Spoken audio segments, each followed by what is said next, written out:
Hello, my name's Tim, and my wife Vivian is behind the camera, and we're building a greenhouse. And some of the reasons I'm building a greenhouse is one, because Vivian has been wanting one for years. And the second reason is that her birthday was coming up, and hey, I try to be a good husband, and those two ideas put together, greenhouse, Vivian's birthday.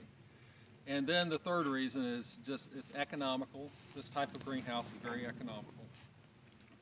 Spring is just around the corner too, and we're wanting to grow our plants in there, and instead of buying our plants. And we've got all these seeds that we have, and if we're not sprouting our own plants, what are we going to do with them?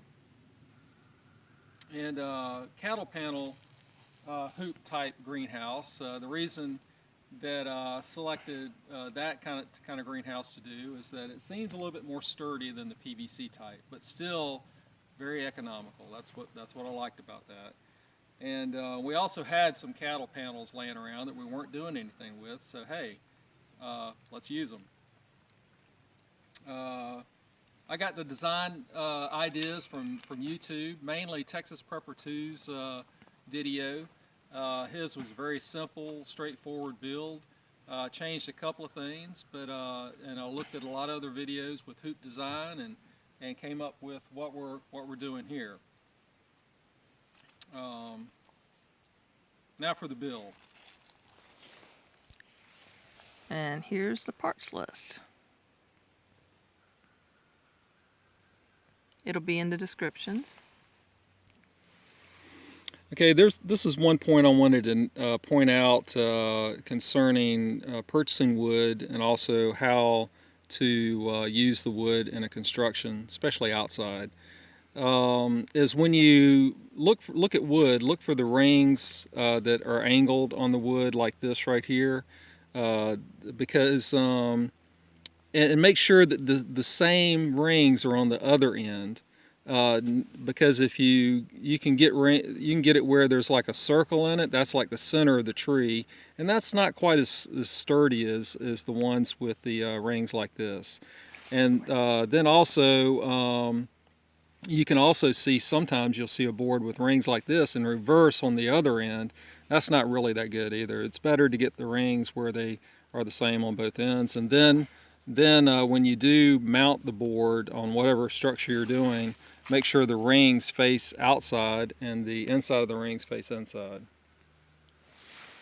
Like that. Yep, like that. Okay, this is the base of the greenhouse, and the side boards are the 2x6x10s, and the front and back boards are the 2x6x8s. And all I did with the 2x6x10s is I cut the ends at a 45-degree angle, so it would act like a skid if we're going to move this in the future. And that's one reason I wanted to keep the design small, and also so we could be able to move it if we need to. I figure, just like Texas Prepper 2 said, we could put some holes here and put a rope through, or either a chain, probably pull it with the truck, very slowly of course, or the tractor. Now, one thing I did do on most of my screw holes is I would pre-drill the first part of the hole. One thing that does is it obviously keeps the board from splitting as easily, and also it helps the screw pull the board up a little bit better to the other board. Okay, now we'll talk about how we put the hoops in.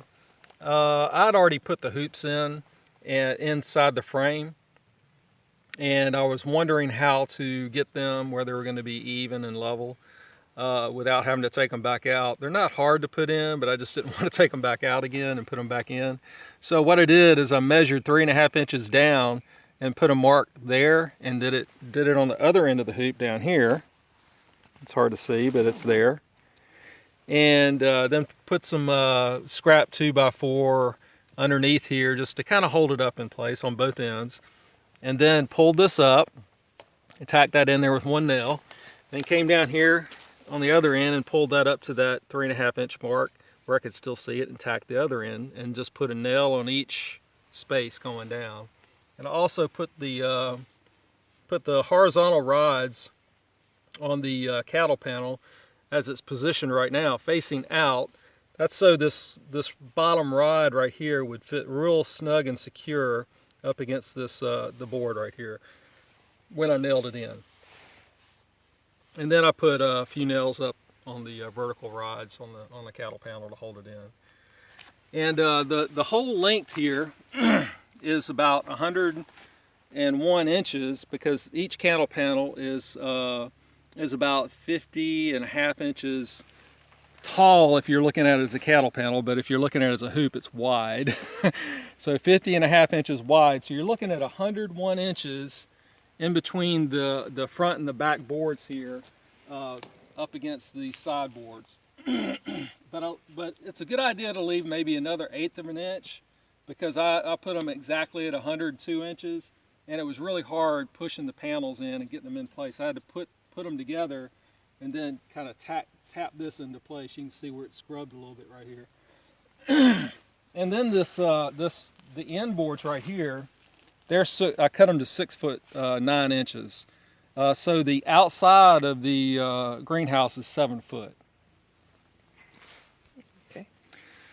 I put a cement block on the outside right here as I was tacking in the fencing nails to hold the hoops in, to give it a little bit of backing. Texas Prepper 2 talked about that. That was a very good idea, and that cement block helped out with that.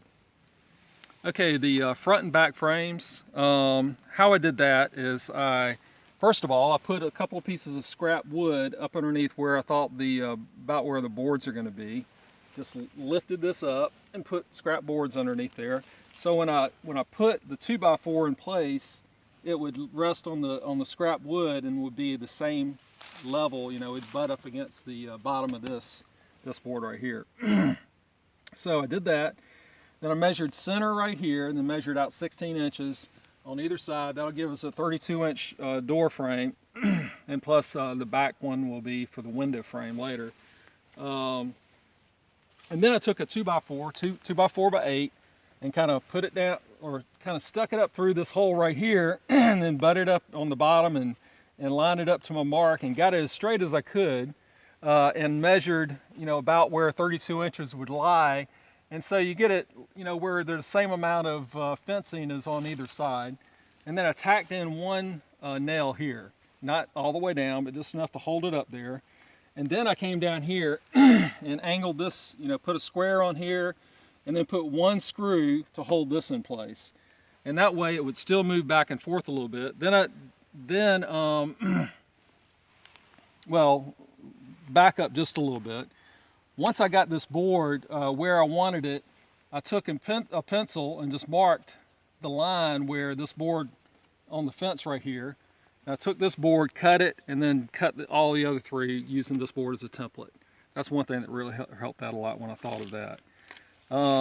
Then I mounted all these boards the same way and finished that up. And then these boards right here, one thing that I wanted to point out with these is that instead of toenailing right here, I countersunk. I drilled these holes right here big enough for the screw head to fit through.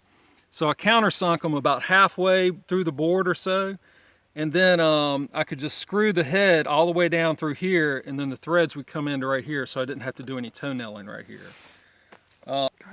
Okay, here, I'm just about finished. I want to throw in a few other pointers. One of the things that I did to help get the height that I wanted on the hoop, and also to pull it down because it tends to come up at a point and these corners tend to come in a little bit more, is I took a piece of rope that was long enough to loop down on the center of this board and on the center rod on the fence right here. And so I used a trucker's knot to cinch that down and just to hold it in place while I got my boards in place right here. And then, I also cut my 32-inch board up here.